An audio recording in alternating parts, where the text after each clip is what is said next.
నియోజకవర్గ MLA చిరి Balaraju car అద్దం ధ్వంసానికి సంబంధించిన పలు అనుమానాలకు తెర.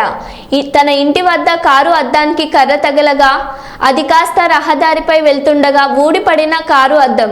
రాత్రి నుంచి ముమ్మర దర్యాప్తు అనంతరం వివరాలు వెల్లడించిన పోలీసులు. నమస్కారం అండి, నేను పోలవరం డిఎస్పీని. నిన్న సాయంత్రం రాత్రి సుమారు 9-9:30 గంటల సమయంలో మన పోలవరం ఎమ్మెల్యే చిరి బాలరాజు గారు కారుపై రాళ్ళతో దాడి జరిగిందని మన స్క్రోలింగ్ అన్ని విషయాలు వచ్చింది. దాని మీద మా ఎస్పీ గారి ఇన్స్ట్రక్షన్స్ మేరకు ఇమీడియట్గా మేము రాత్రి నేను కాంతి కుమార్ జీలు సిఐ గారు మా పోలీసు సిబ్బంది అంతా రాత్రి అంతా దీని మీద ఎంక్వైరీ చేశాము. అట్లాగే కొన్ని బృందాలుగా వెళ్ళిపోయి టీం వర్క్ చేసాము, అన్ని చోట్ల తిరిగాము.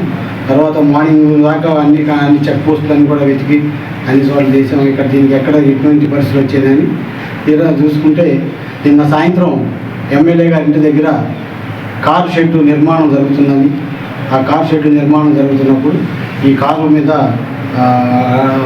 పోల్ ఒకటి పడి వెనకాల అద్దం కొంచెం పగిలిందని, దాని మీద రాత్రి సుమారు మన ఎమ్మెల్యే గారు పర్యటన ముగించుకొని వచ్చిన కారు వేరు.